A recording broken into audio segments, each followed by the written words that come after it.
ዛሬ በ2026 ዋትስአፕ ብዙ ፊውቸሮችን ያመጣቸውን አሳያችኋለሁ። ይሄን ቪዲዮ ላይክ፣ ቻናሉን ሰብስክራይብ እያደረጋችሁ አዳዲስ ነገር አደርሳችኋለሁ። እንግዲህ ወደ ቪዲዮ እንሄዳለን። ዋትስአፕ አፕሊኬሽን ላይ እንገባለን። ከገባችሁ በኋላ እንግዲህ ዋትስአፕ አፕሊኬሽን እስከዛሬ የሌላቸውን ነገሮች አዲስ ፊውቸሮች ያመጣውን አሳያችኋለሁ።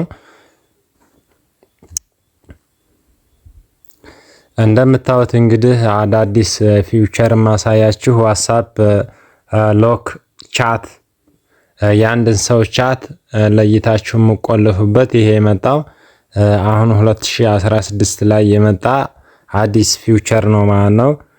እዚህ ጋር ይሄንን ሎክ ለማድረግ ለምሳሌ ከዛ ቀጥታ ፕሮፋይል ምልክቱን ከነካን በኋላ እዚህ ጋር የአይ ምልክቷን እንነካለን እዚህ ጋር። ከዛ እዚህ ጋር እንደምታዩት ቻት ሎክ ብለን ማሰር እንችላለን ማለት ነው። እንደምታዩት በፓተርንም ሆነ በፓተርንም ከፈለግን በምፈልገው ማሰር እንችላለን ማለት ነው። እንደምታዩት እዚህ ጋር ደግሞ ሶስት ነጠብጣቡን ከነካን በኋላ እዚህ ጋር ኒው ግሩፕ አለ ራሱን የቻለ እንደ ቴሌግራም ነው። ፊት በፊት የለውም ነበር። እንግዲህ ይሄም አዲስ ፊውቸር ነው። እንደ ቴሌግራም አሪፍ የሆነ ሰፊ ቪዲዮ ኤችዲ ጥራት ያለው ፎቶ ምናምን አለው። ይሄም ኒው ብሮድካስት የሚለው ይሄ አዲስ ፊውቸር ነው። እንደምታዩት እዚህ ጋር ሴቲንግ ገብተን ደግሞ ሴቲንግ እንግዲህ ሌላም አዲስ ፊውቸር እዚህ ውስጥም አለ። ለምሳሌ ፕራይቬሲ የሚለውን ከነካም በኋላ እንደምታዩት እዚህ ጋር አዳዲስ ፊውቸር ማአት አሉ። ለምሳሌ ኮልስ የሚለውን ስነኩት እዚህ ጋር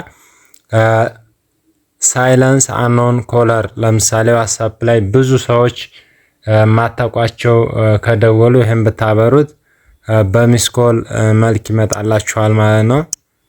ይሄን ታበራችሁት እንደገና እንደምታዩት ይሄ በራሱ አፕሎክ አለ። በራሱ ይሄንን አፕሊኬሽኑን ይሄም አዲስ የመጣ ነው። አውቶማቲክ በራሱ ራሱን መቆለፍ ትችላላችሁ። ይሄንን ዋትስአፕ አፕሊኬሽን አፕሎክ የሚል አዲስ የመጣ ፊውቸር ነው። ይሄም